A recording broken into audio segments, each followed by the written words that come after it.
Bonjour mes amis, que Dieu vous bénisse tous. Vous savez pourquoi je suis en train de rire?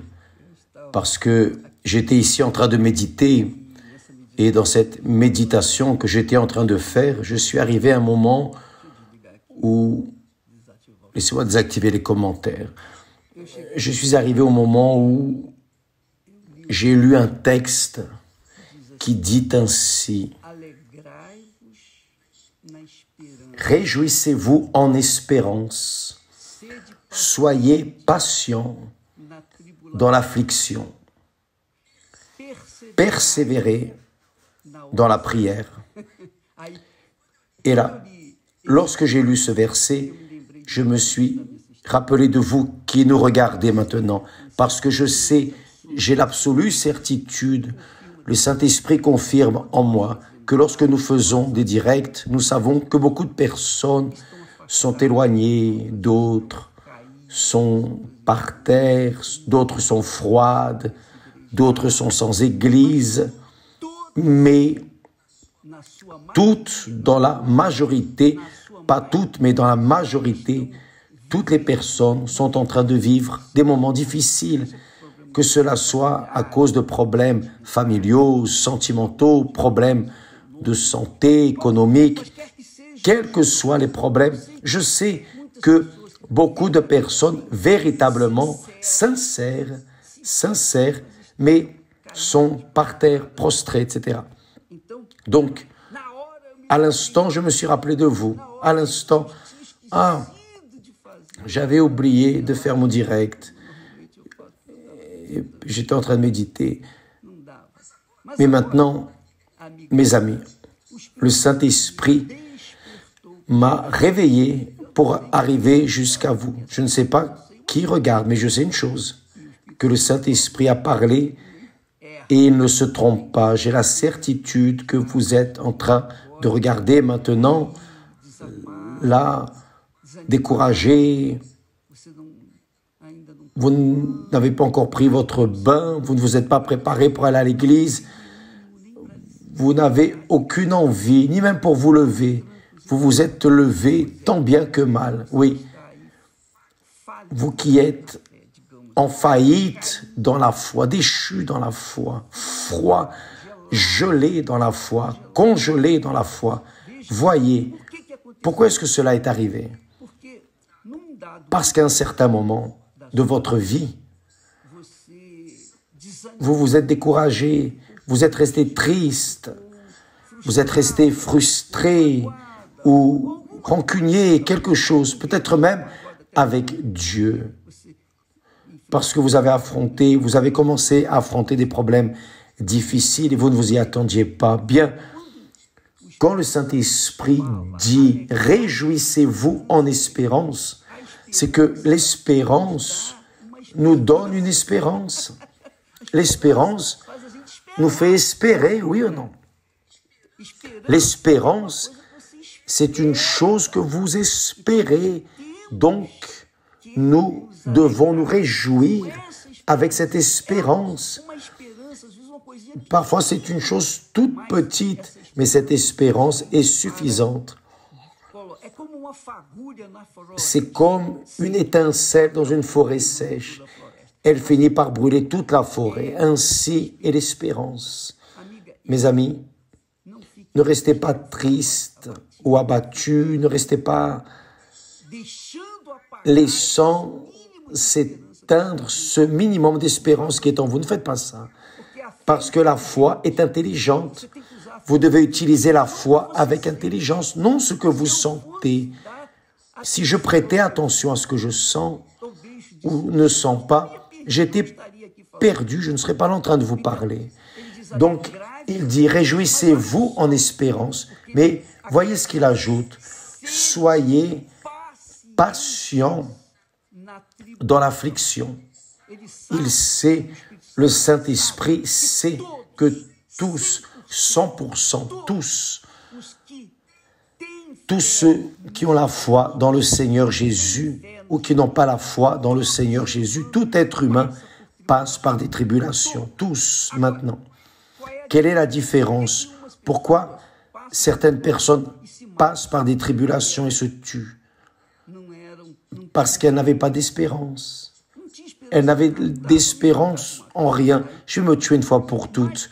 Mais qui a l'espérance a un peu de foi, un minimum de foi, c'est suffisant.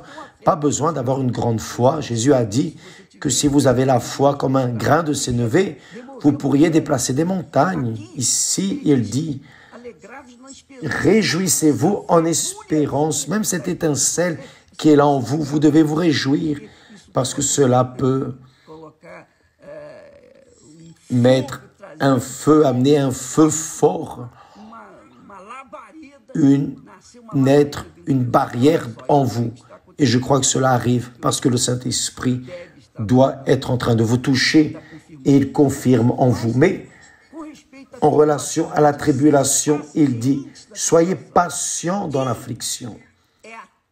Qui est athée passe par des afflictions et ne supporte pas, ne résiste pas. Mais qui croit, aussi petite soit sa croyance, sa foi, aussi petite que la personne soit spirite, évangélique, catholique, sorcier, musulman, juif, peu importe la religion, peu importe le créneau religieux, l'Église, ce qui compte, c'est la chose suivante.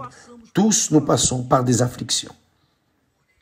Cependant, ceux qui ont, ne serait-ce qu'une étincelle d'espérance ou de foi dans leur intérieur, certainement ont la capacité, ont les conditions d'être patients dans la tribulation, dans l'affliction, parce que l'affliction est comme le temps. Le temps, parfois, est beau, comme aujourd'hui, dimanche matin. Je vois ici, le temps est beau, le ciel bleu, chose merveilleuse. Mais hier, le temps était couvert, il pleuvait, etc. C'est-à-dire, mais la pluie, le temps, la tempête va se terminer. L'affliction est ainsi. Vous allez avoir des afflictions aujourd'hui, mais demain, cela finit. Vous êtes bien aujourd'hui, mais demain, vous pouvez vous attendre à des afflictions. C'est toujours comme ça. Un jour, vous êtes bien, l'autre jour, vous devez affronter des problèmes, des difficultés, etc., etc. Donc, notre vie n'est pas une vie. Dieu n'a pas fait, par exemple, dérouler un tapis rouge pour ceux qui croient en lui, pour ceux qui croient dans son Fils Jésus, qui marche dans la foi. Non, nous ne marchons pas sur... Nous ne marchons pas sur des tapis rouges. En aucune façon, nous trouvons des pierres, nous trouvons des épines, nous trouvons beaucoup de problèmes. Mais il y a des jours où on est bien, on est heureux de la vie. Et nous menons la vie ainsi, avec ou sans affliction, dans la foi. Nous allons affronter n'importe quelle situation. Parce que dans l'affliction, vous vivez en affliction. Rendez grâce à Dieu pour cela, parce que vous êtes vivants, parce que les morts ne passent pas par les afflictions. Leur destin est déjà tracé, il n'y a rien à faire. Mais vous qui affrontez des afflictions, vous savez, vous êtes vivants. Cette affliction que vous vivez aujourd'hui, demain, vous serez joyeux, heureux, radiant, et vous serez en train de rire de cette affliction que vous avez affrontée au jour d'hier ou d'avant-hier. Ce qui arrive avec nous, par exemple. Combien d'afflictions avons-nous passé, des persécutions, des calomnies, diffamations, ceci, cela. Combien de personnes m'ont appelé ceci, cela. Vous savez, vous connaissez, n'est-ce pas? Donc, mais regardez, aujourd'hui, grâce à Dieu, après toutes ces vagues, toutes ces afflictions, Dieu nous a donné de la tranquillité, de la paix, la tranquillité, mais par-dessus tout, Dieu nous a donné, vous savez quoi? L'espérance, des expériences. Je peux vous parler, vous qui passez par des afflictions, je peux parler. Vous savez pourquoi? Parce que je suis passé par là. Et vous savez que je suis déjà passé par là. Vous en avez la connaissance. Vous avez la connaissance de la plaie des médias qui a amené des fake news, de fausses informations à mon sujet. Je suis là, on m'a accusé de ceci, cela, un tas d'accusations. J'ai même été emprisonné injustement. Je suis passé par ces situations. Mais regardez-moi ici. Aujourd'hui, je souris et je regarde en arrière et je ris. Je dis, comme Dieu est grand, il m'a gardé, m'a protégé. Réellement, dans ces moments, on reste abattu, on reste triste, les yeux par terre, oui ou non? Il n'y a pas d'éclat dans nos yeux, notre visage est un peu fané. Vous savez comment c'est, nous savons. Les afflictions, c'est comme ça, mais l'affliction ne dure pas pour toujours. Elle ne dure pas pour toujours. Jésus, notre Seigneur, a affronté des afflictions, mais ça n'a pas été durant toute sa vie. Ce n'était pas toute sa vie d'affliction. Il a eu des moments d'affliction, spécialement lorsqu'il allait être emprisonné, condamné et sacrifié, parce qu'il irait livrer, il irait souffrir dans son âme de manière drastique, comme lui-même l'a dit, mon âme est profondément triste jusqu'à la mort. Donc, il sait ce que nous passons, mais il a dit, ayez courage, j'ai vaincu le monde, vous allez vaincre aussi, parce que je suis avec toi. Dieu est avec vous, mes amis. Il y a une étincelle de foi, d'espérance. Dieu est avec vous. Maintenant, il faut que vous écoutiez sa voix, répondiez à sa voix, et alors, vous allez passer par-dessus cette vague d'affliction et vous allez être dans une mer calme et nager tranquillement. Donc, réjouissez-vous en espérance, n'oubliez pas, soyez patient.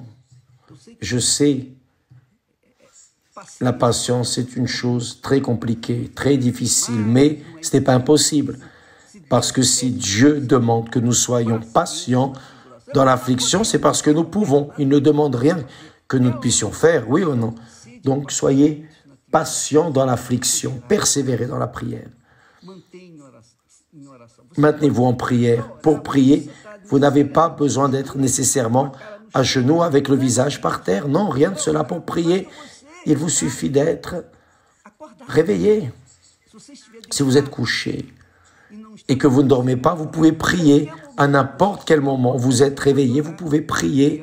C'est ce que je fais. À tout instant, nous sommes en train de prier. Oh Dieu, miséricorde, je fais mes prières personnelles. Mais je suis toujours en harmonie avec lui. Quand je prie, je suis en harmonie avec lui. J'entre dans sa présence. Quand je ne prie pas, je suis dans sa présence. Quand je ne prie pas, je ne pense pas à lui, alors c'est un peu compliqué, mais la vérité est que nous devons persévérer dans la prière, dans ce que nous voulons, dans ce que nous désirons, dans ce que nous désirons dans la vie. Maintenant, il est clair, beaucoup de personnes passent par des problèmes, des difficultés à cause de leurs propres erreurs. Vous vivez dans le péché, par exemple, dans l'erreur. Comment allez-vous avoir la paix? Dieu lui-même dit, le méchant n'a pas de paix. C'est-à-dire la personne qui commet des erreurs, qui commet des failles et qui ne se rend pas à Dieu. La personne continue sans paix. C'est d'ailleurs ce dont nous allons parler bientôt, d'ici peu, au temple de Salomon. Je vais prier, administrer la paix que Dieu m'a donnée. Je vais transmettre la paix, donner la paix. Avez-vous déjà reçu la paix? Bon, d'ici peu, à 9h30, nous serons en train de passer ou de donner un pas de paix pour ceux qui croient. Si vous venez d'ici peu, à 9h30, nous serons avec vous, d'accord? Que Dieu vous bénisse tous et à d'ici peu, que Dieu vous bénisse au nom du Seigneur Jésus. Amen. N'oubliez pas, demain, nous commençons la nouvelle série de rois. N'oubliez pas cela. Sur la Record comme sur Univers. Vous pouvez regarder sur Univers aussi. Que Dieu vous bénisse au nom du Seigneur Jésus. Amen.